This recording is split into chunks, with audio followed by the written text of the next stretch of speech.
Ania ang nagunang tudling sa Ronda Brigada.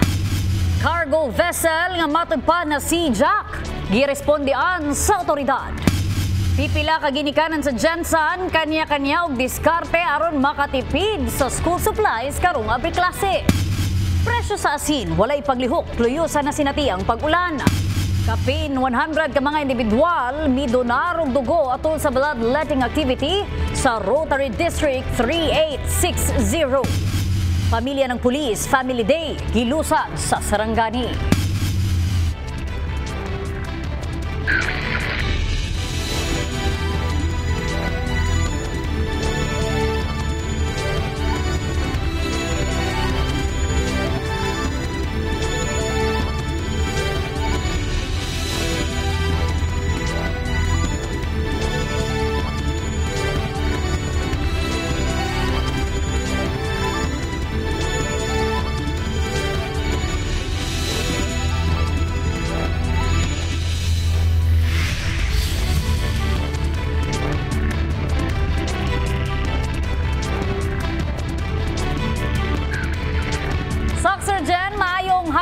Adlawng Sabado, Hulyo 27, tuig 2024.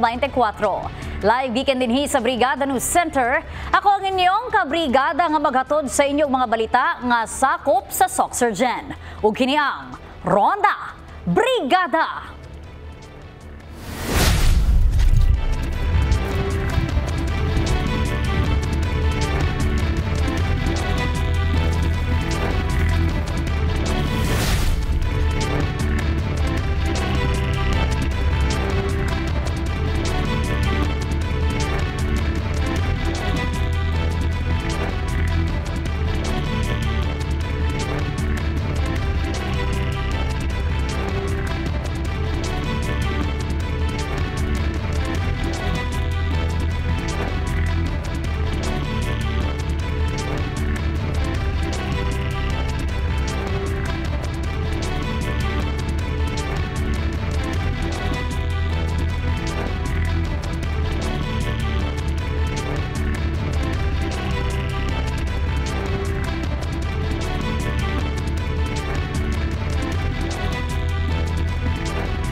Girespondean sa mga personay sa Philippine Coast Guard District Southern Mindanao ang usa ka cargo vessel nga matugpa biktima sa sea jacking.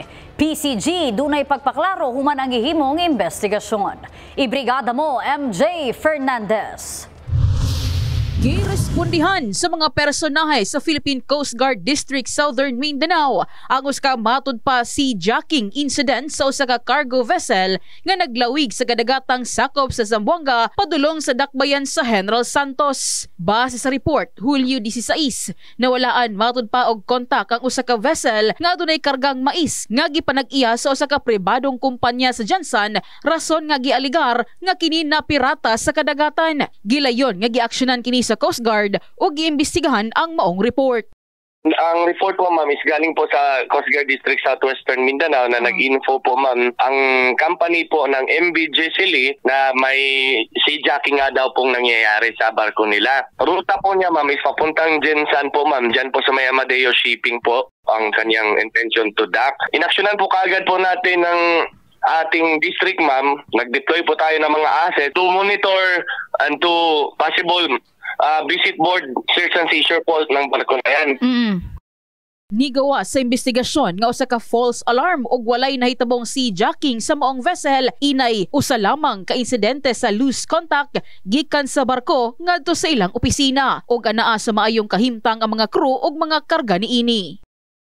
Tinawagan po sila through radio ng LMS Maitom saka LMS Maasim po ma'am. And then kinonfirm naman po nila ma'am na papunta sila sa Jensen and then wala naman pong issue regarding sa sea jacking. Ang sinabi po ma'am kasi hindi daw makontak through cellphone. Yeah, and then may mga sinasabi po ang kanilang crew. Sa amin naman po ma'am, kapag nasa laot ka kasi medyo mahirap ka po kasi tawagan. Through radio lang po matatawagan yung ang barko natin. Si Tatay Eliazar Sabalones ang usa sa mga mananagat nga nakasinati og pagpamirata sa lawod kaniadtong tuig 1970s ang naghatag og pahayag sa kasinatian sa susamang insidente. Sa una, light of 7 pa na tila na may ambak pare, mga 1970. Kaya po ito, wala naman ang putsa mo ito kay daghan man sa nagipambak niya, wala na, managat na brutro. Adi ang among kuwan sa unas mananagat, dili lang gid musukol, basta na sila. Kaya sila na may sila armas. Ang kanan mo da, istoryahan ng usahay. Guman, bisag dito mo sa Orlin. Sa kita slag di mo musukol, dili mo saon. Usahay ko kaning pambut na mo, tagduha ni katao. Kanang managat, duha lang. Yung itong ambag pa rin ay upat. Wala man, sa kay ko lang. O bang gani, maratol, makaluksod. Luksod lang po, nangilangon na ganito. Armado mo ng kuwan. Gibutyag niini nga sa kasamtangang panahon nagatuo siyang wala nay mga pirata tungod sa hugot nga seguridad ug kana tungod sa presensya sa Philippine Coast Guard, Philippine Navy ug PNP Maritime. Busog na siguro. Nya na may dangan pod, namatay dangan Coast Guard anana sa may bantay sa una kay una nang gibutyag sa Coast Guard District Southern Mindanao nga sa kasamtangan wala sila inamonitor nga grupo nga nagahimo og pagpamirata o sea-jacking sa kadagatan. In the heart of changing lives, kini si MJ Fernandez, Brigada News.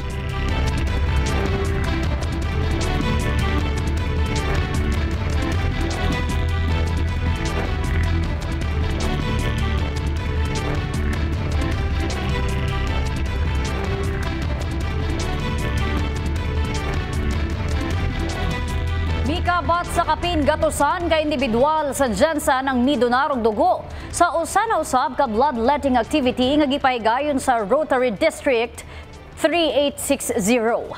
Alang sa dugang detalye, brigada mo Laizel Labajo.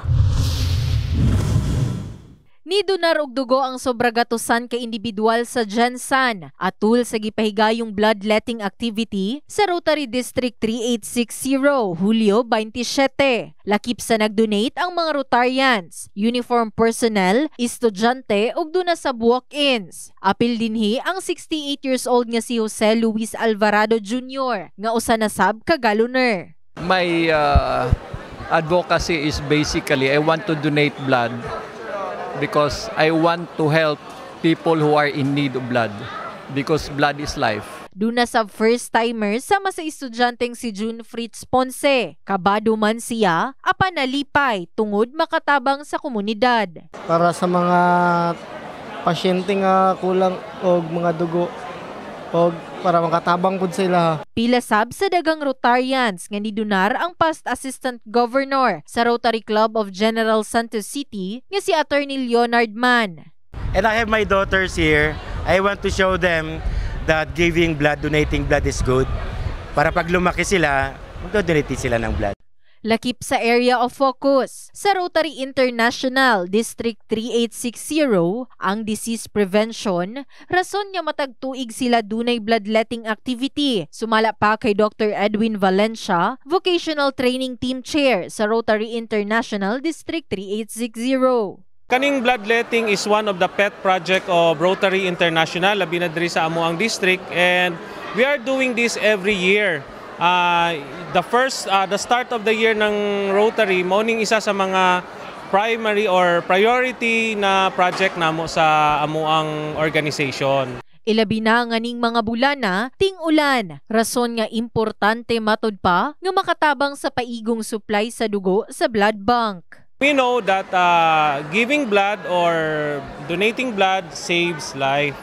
So, dagantag matabangan, marami po tayong matulungan with bloodletting program natin kasi marami pong mga sakit ngayon na nangangailangan ng dugo. Pila pa sa mga Rotarians nga anaa sa bloodletting activity ang mga miyembro sa Rotary District 3860, Area 3F ug 3G. In the heart of changing lives, kini si Laizel Labajo, Brigada News. Usa ka adlaw bago ang pagbalik sa klase sa mga estudyante, dagsa ang mga namalit og school supplies sa mga mall sa Jensan. Pipila ka mga ginikanan, miaray sa presyo sa mga school supplies. Ibrigada mo, Richelle Gubalani. Naguot na ang mga mamalitay sulod sa usa ka shopping center og palengke sa sentrong bahin sa Jensan. Usa ka adlaw bago ang subling pagbalik sa mga estudyante sa mga tulunghaan. Samtang si Annalyn Antonino dunay upat ka mga estudyante gipasibo na lamang niini ang ilang budget og nag-recycle og mga school supplies. Ang sa karon ano pa lang kanang di anam-anam gud ako palit good. Dugay na ko nagsigig palit-palit kanang ila na lang ang 1 to na sa ila lang na sa grade 7 o sa grade 8 ang grade 2 na ko no grade 1 dugay na ako napalit para dili ko madakan. Problema usab sa usa pa ka inahan nga si Joan Dumpa. Usa ka adlaw bago ang klase, wala pa niini na kumpleto ang mga school supplies sa tulo niini ka mga estudyante. Wala pa gid na kumpleto, ma'am. Ano ma'am? Short pa sa budget. Pero unsa imong diskarte na, ma'am? Ano lang sa ma'am, tong pinaka-importante lang sa nga as long nga makasulod sila karong Lunes. Mahal ang mga school supplies? Mamahal jud kay para sa amo mahal kay siguro sa amo ara pong budget mo nang ano mo. Ang diskarte karon sa mga ginikanan kung asa ang palalitan nga dunay bratong presyo didto sila gapalit. Gikaingon nga ang moong shopping center ang dunay pinakabaratong presyo sa mga school supplies. Ang presyo sa ballpen nasa 308 pesos nakadepende sa klase, samtang nausab sa 28 pesos ang presyo sa Diamond Spring Notebook, 17 ang Spiral, 16 pesos ang Spring Small Notebook, 20 pesos ang Intermediate Pad, 9 pesos ang Lapis, samtang nasa 32 pesos ang presyo sa Extra Large nga Crayola. In the heart of changing lives. Kini sa Brigada Richelle Gubalani, Brigada News. Wala matud pa ipaglihok sa presyo sa asin sa merkado publiko. Luyusan na sinatiang pag-ulan. Apan, kung mupadayon ang maong panahon, posible matud pa nga mahut na nusab sila og supply. Ibrigada mo, MJ Fernandez. Nagpabilin og wala milihok ang presyo sa asin sa merkado, luyusan na sinatiang panahon sa tag-ulan. Kini ang gibutsyag sa pipila ka negosyante. Ang asina ni Lito Hungko sa Barangay Baluan, Jensan na sinatian na usab ang kahuyang sa ilang operasyon mahitungod sa sunod-sunod nga pag-ulan sukad pa kaniadtong mga nakalabay nga adlaw. Apan sumala pa niini nga luyo sa maong sitwasyon, dili pa sila tantong apektado sa maong kalamidad tungod sa mga pondo sa asin nga ilang nalikom gikan sa normal season. Ang panahon sa tag-ulan lisod. Una-una wala kay produkto. Tapos dagag trabaho. Kaysa kanang tag-init. Sani prepare, limpyo, drain. Mao na among preparasyon. Sa uban siguro pero ang Samoa steady. Wala miga kay mao na may naandan sa among mga suki. Mga tagpila pod per sako inyo, sir? Kana 450. 450. Kung umahangyo, madjas pa na. Dugang panihong ko nga kung magpadayon sa dugay nga panahon ang La Nina, posibleng mahutda na sila og supply sa asin. Para sa ani kung magdugay ni ang ulan, pag mahurot na. Sige naman siya bawas, wala may pasulod. Oo. Mahurot gid siya. Malugi mo na. Di may malugi kanang murag mapigado mi kay wala may produkto.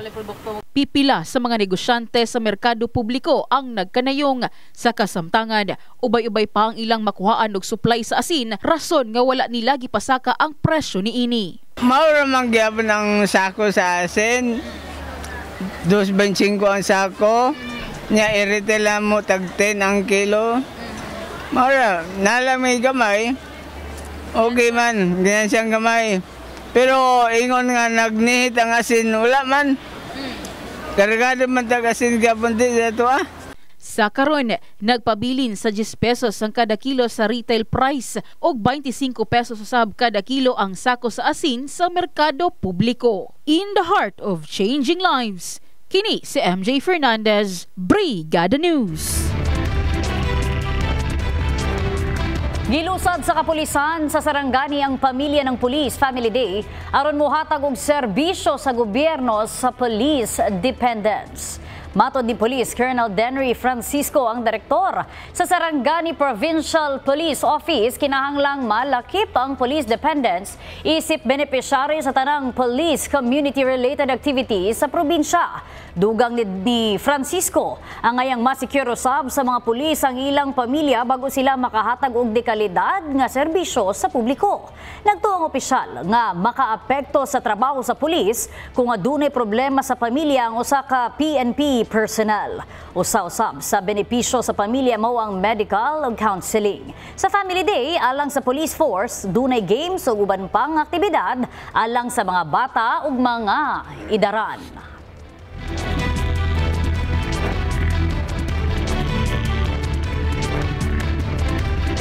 Magawa namin na maayos ang aming mga trabaho, syempre, kakibat doon dapat maging maayos ang aming mga pamilya because pag may mga problema kami sa aming pamilya, parang ang hirap gampanan yung aming mga katungkulan, no?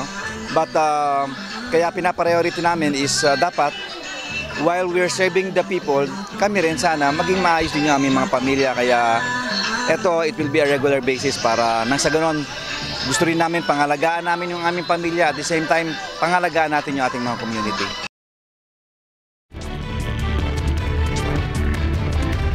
At tangi sa among pagbalik. Alagang unggoy, gi-turnover sa DENR Gensan.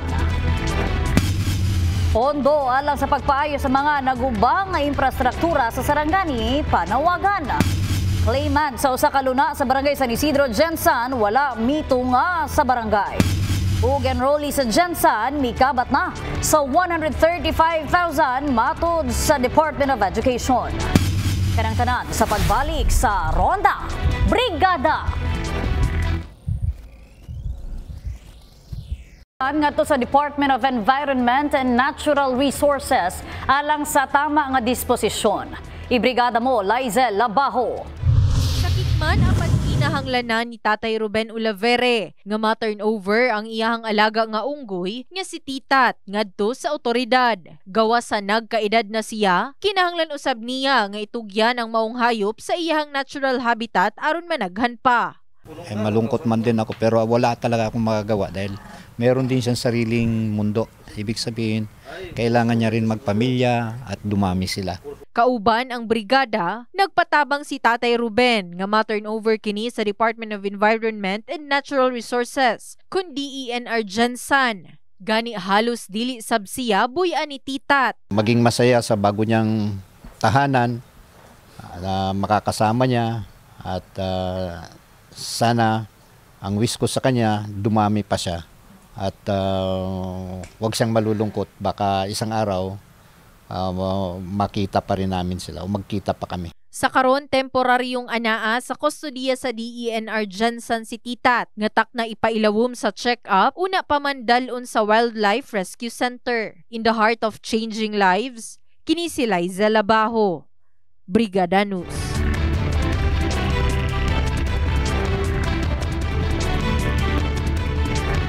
Naghangyo na og pondo ang PDRRMO Sarangani sa national government alang sa pagpaayo sa mga flood control. Kadalanan og ubang naguba nga infrastruktura sa probinsya tungod sa pagbaha. Alang sa dugang detalye, Brigada mo, Enemy Mugpon.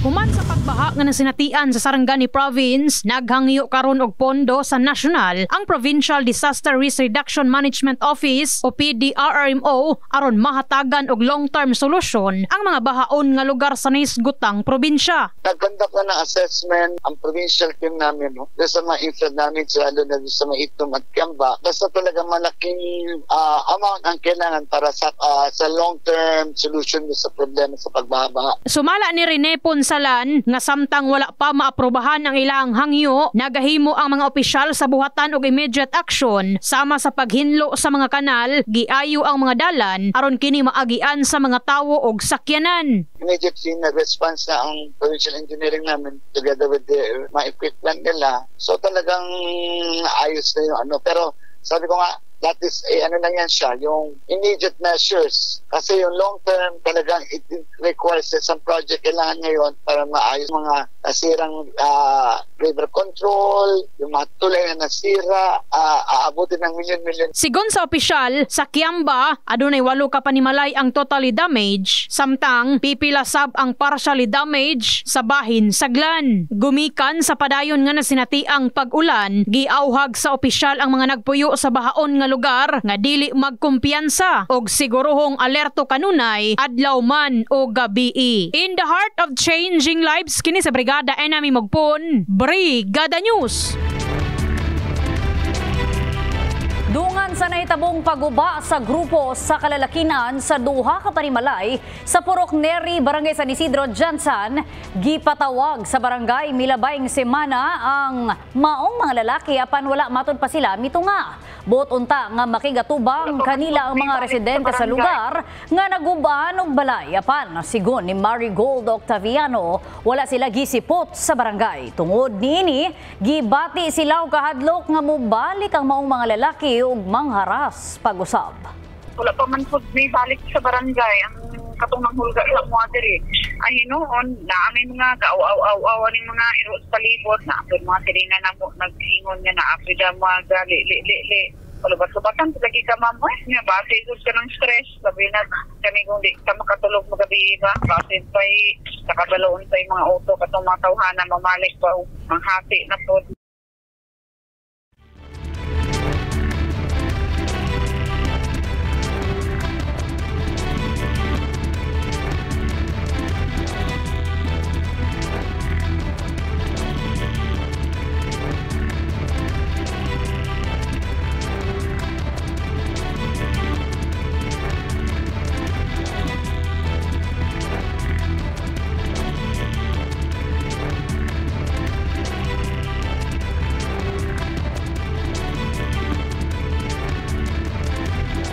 Misaka na sa 119,733 ka mga estudyante ang nakapa-enroll alang sa taliabot nga academic term.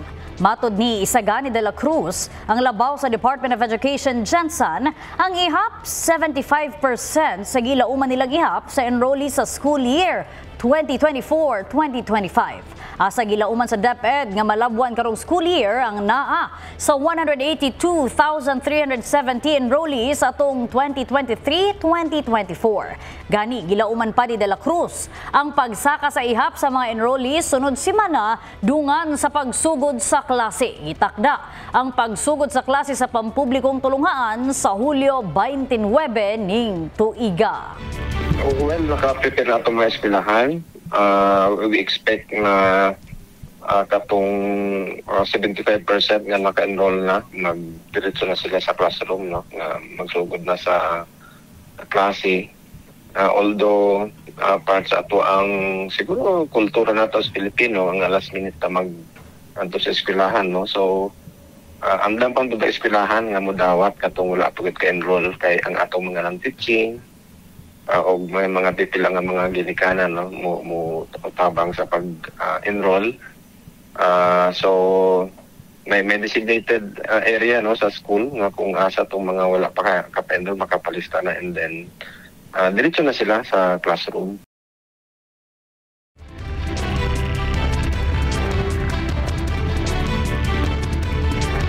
Giimbitaran ang Office of the Senior Citizen Affairs kon Oscar Jansan sa usa ka regular session sa sangguniang panlungsod aron nga hisgutan ang ilang issues o concern. Alang sa dugang detalye, Brigada mo Laizel Labajo. Atul sa gipahigayong regular session sa sangguniang panlungsod, giimbitahan ang personahe sa Office of Senior Citizen Affairs kon Oscar Jansan. Kiniaron hibaluon ang update sa mga programa, issue ug concern sa mga senior citizen. In the person of Celso Mendoza, to apprise us read the current situation of our elderly in the city relative to the aforesaid issues and concerns. Una pa man sa gibutyag ni Celso Mendoza, spokesperson sa Oscar Jansan, nga ana-ana sa 44,733 kaidaran ang nakaparehistro sa ilahang buhatan. Nung malaman ng mga senior citizen from different places na nandito yung kanilang mga anak sa Jansan para silang lumipad, na para silang tabanog na lumipad sa Jansan, Kaya naglubo po ang ating population from 29,000 to 40,000 plus. Sa maong datos, gi-question ni Kagawad Balyeke kung daghan pa ba sa mga idaran sa Jensan ang wala gihapon nakaparehistro. Sir Celso, meron pa bang mga senior citizens sa city na hindi pa officially registered? At kung meron, anong estimate number nun? And what seems to be the problem of having them officially registered? Apan tubag pa ni Celso Mendoza nga sa Jensan, dili lisod ang pagpangita sa mga idaran tungod sa benepisyo ni ining birthday gift incentives. Nahisgot niya nga problema sa maong programa mao ang pagsuta kung ang mga benepisyaryo tinuod bang taga Jensan. Marami na ang mga senior citizen na pumupunta ng Jensan at nagpa-register. When in fact, our office, masusurprise po tayo dahil parang bangko, no? Parang mayroon silang wini-withdraw na pera every day. Dahil nagpa-register sila, kumukuha sila ng ID. Because one of the requirements, before that you will be qualified to apply for this birthday gift incentives and social pension, dapat mayroon kang ID. Sigun pa ni Kagawad Attorney Lagari Jr. nga tinuod nga dunay struggle sa pagtrack sa senior citizen. Gani ang LGU Jensan, doon na matud pa'y community-based monitoring system. Kauban ang Philippine Statistics Authority nga mahibalaan ng statistical data apil ang senior citizen. I think we're doing fine with the 44,000 number. But anyway, yung CBMS result, let's just await for the announcement of the city planning. In the heart of changing lives, kini si Liza Labajo, Brigada News.